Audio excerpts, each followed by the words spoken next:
സാധാരണക്കാരുടെ ആദ്യത്തെ ആശ്രയ കേന്ദ്രമെന്ന നിലയിൽ വില്ലേജ് ഓഫീസുകളാണ് ആദ്യം ഡിജിറ്റലാകേണ്ടതെന്ന് മന്ത്രി കടന്നപ്പള്ളി രാമചന്ദ്രൻ. ജനസേവനം മെച്ചപ്പെടുത്താനുള്ള എല്ലാ പ്രവർത്തനങ്ങളും സർക്കാർ ചെയ്യുന്നുണ്ട്. ഇതിനായി ലാപ്ടോപ്പ് ഉൾപ്പെടെ ഉപകരണങ്ങളും ലഭ്യമാക്കിയതായും മന്ത്രി പറഞ്ഞു.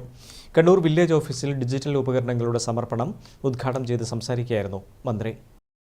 നസീമ ഉരുവച്ചാലിന്റെ നികുതി ചീട്ട് പ്രിന്റ് എടുത്ത് നൽകിയാണ് കണ്ണൂർ വില്ലേജ് ഓഫീസിൽ ഡിജിറ്റൽ ഉപകരണങ്ങളുടെ സമർപ്പണം മന്ത്രി രാമചന്ദ്രൻ കടന്നപ്പള്ളി നിർവഹിച്ചത്. KV റഫീഖ്, സഫിയ എന്നിവർക്ക് തണ്ടപ്പേർ അക്കൗണ്ടും നൽകി. ജനങ്ങൾ ഏറ്റവും അധികം അടുത്തിടപഴകുന്ന ഓഫീസുകളിൽ ഒന്നാണ് വില്ലേജ് ഓഫീസ്. ജനസേവനം ശക്തിപ്പെടുത്താൻ വില്ലേജ് ഓഫീസുകൾ ഡിജിറ്റൽ ആകേണ്ടതുണ്ടെന്ന് മന്ത്രി പറഞ്ഞു.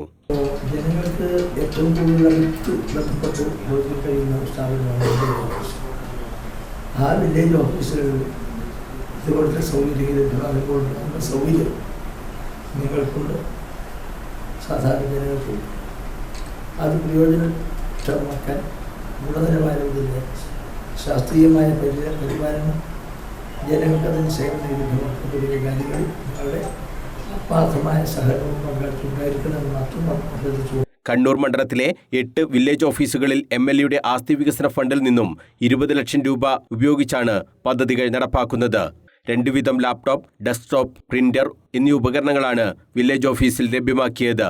കണ്ണൂർ താലൂക്ക് തഹസിൽദാർ സുരേഷ് ചന്ദ്രബോസ്, ഭൂരേഖ tahsildar Manoj Kumar, deputy tahsildar KV Shaju, Kannur 1 village officer KK Jayadevan, 2 village officer PV Ajith Kumar, taluk വികസന സമിതി അംഗം ഗിരീശൻ, റവന്യൂ ഉദ്യോഗസ്ഥർ തുടങ്ങിയവർ ചടങ്ങിൽ സംബന്ധിച്ചു. News bureau, Kannur.